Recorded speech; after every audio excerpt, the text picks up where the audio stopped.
Hello, hello, hello again, and welcome to Glorious Life Out and About.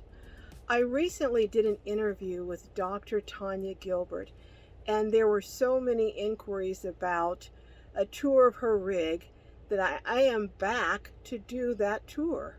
So, you know what?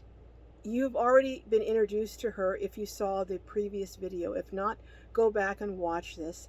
And we're going to meet her again and learn a little bit more about her story and then do a tour of her rig. So come on, let's go meet Dr. Tanya again.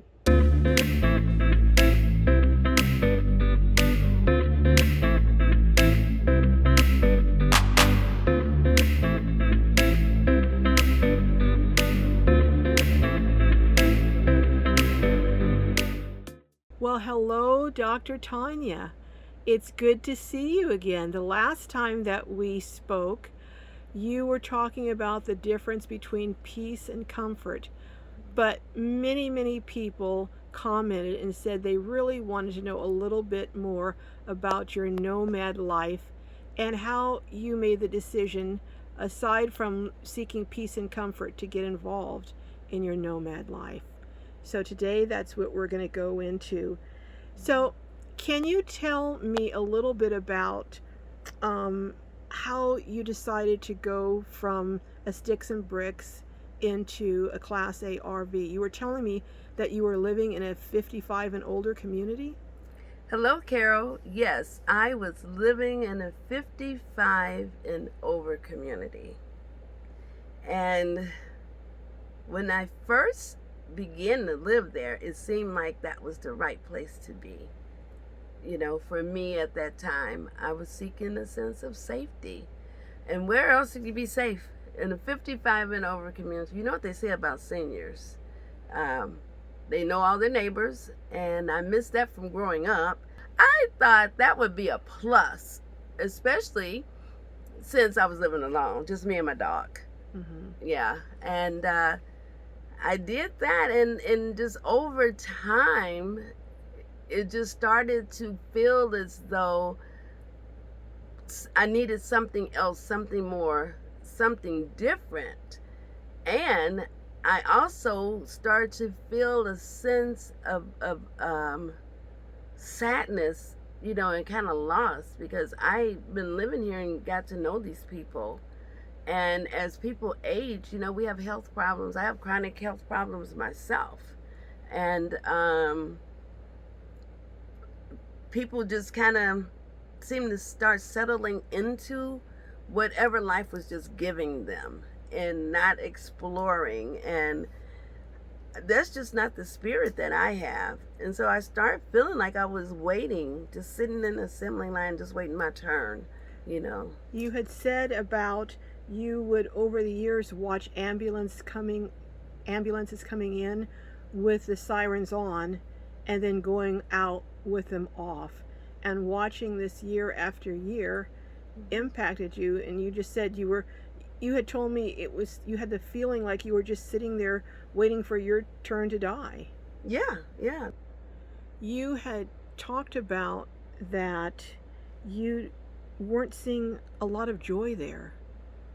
Yeah, I mean, I'm a caregiver, you know, by nature, and I've been taking care of somebody my entire life, and I've been taking care of my, like, you know, my loved ones and my family. And I look at this community that folks supported each other, but they didn't seem to have a lot of joy.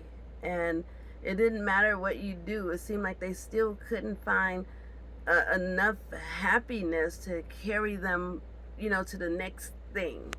And so then it started to, the thing that made me want to be there started to be the thing that made me want to leave. I didn't want to witness this anymore. It just didn't feel comfortable. It didn't feel good anymore. You were sharing, Dr. Tanya, that as you were sitting in your home there, you started thinking about the times in your life when you felt the most complete.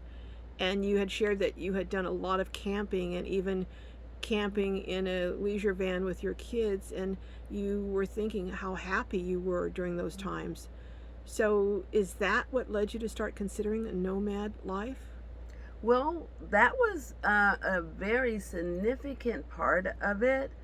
I had an injury that put me down where I couldn't drive, couldn't go to work, couldn't do anything for, a pretty good period. So they gave me the opportunity to start thinking about what else. I was like, this can't be it. This cannot be what my life is going to be, just sitting here. I was looking for something different. I was looking for something more, something that would give me not just a physical feeling of happiness, in the moment. I was looking for something that was going to feed me spiritually as well. So during my research, I noticed folks were living in cars, trucks, RVs, all kind of living situations. And I wanted to figure out how could I combine traveling and living. I wanted to live wherever I traveled, and I wanted to be able to stay in that place until I was ready to go somewhere else. And then Nomad came up. And so I started doing research about being a nomad. And that's how I arrived here. So you do Nomad a little different than some others, but you have boondocked in Walmarts and places, but mostly you spend a short amount of time in an RV park, then move to a different one and on. Mm-hmm. So you go from park to park to park. Is that how you basically do it? Well, right now I'm haven't been doing this for a year yet. And so what I have been doing is learning my rig. And I had never driven an RV before, and I have a 35-footer. And so I've learned how to drive and drive further and further each time I have went from one place to another. And just using this time getting to know how to do this. And one thing I have learned during this process as a nomad, there are so many variations of how. I have slept in Walmart's parking lot. I've slept in a truck stop. I've even had the opportunity to be somewhere I didn't feel safe and was able to just start up my engine and drive and go somewhere else. So I've been covering the gamut, but I mostly stay in RV parks where I have full hookups. Okay, well, why don't we, this is a beautiful rig, and you were saying it's a 2005, but it has all the amenities. So why don't we go and just take the tour of your rig now?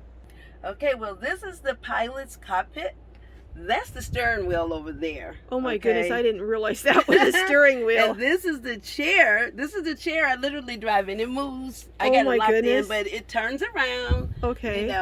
And when I'm not driving, then I put everything out. This is my spiritual corner. Okay. This is where I meditate. I do a lot of thinking and contemplating, and according to where I'm at, I open the curtains and I look at the views, whatever's out there. Okay. Well, let's look over here. And over here, this is your sofa.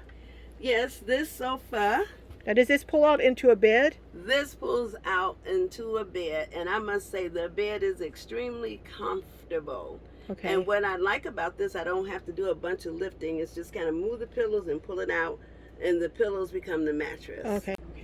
This is my dining room. It also doubles as my workspace, and it also triples as another sleeping area.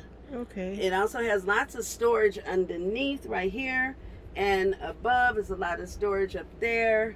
And then I see over here you have additional, you have pots and pans and electric things, and then more storage down here. Yeah, this is storage here. This is actually where I keep food. Oh, okay. That's food. And both of those compartments, that's for food. So I see here that you have, it looks like a full kitchen. You have a double sink here.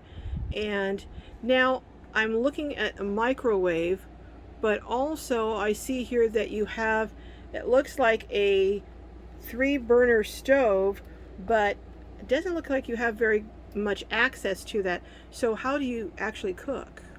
Well, I have a butane stove that I store up here that I cook on a lot. Oh, okay. And I have a lot of other electrical appliances. Oh, okay. And then you were telling me, I thought I saw a grill. Do you have a grill? Oh, I have grills, and I also have an indoor grill that I'll put on my countertop that I use. And this is also a convection oven. It's a microwave and Okay. a convection oven. So you don't use really the propane stove then inside here? Right, I don't use that much. Okay.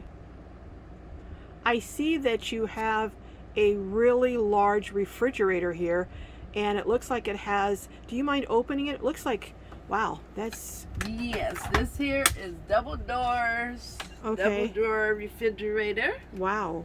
The freezer is the same, double freezer. Oh, so you could And stay, it also has an ice maker. so you could stay in here for a long time with your food storage. Oh yeah. Well, we're going into the bedroom area. You have a full, I see, dresser here in between the bedroom and the kitchen. And then, so you have a bathroom that's in between. Can you show us, you have a shower, a full shower here? Oh yes.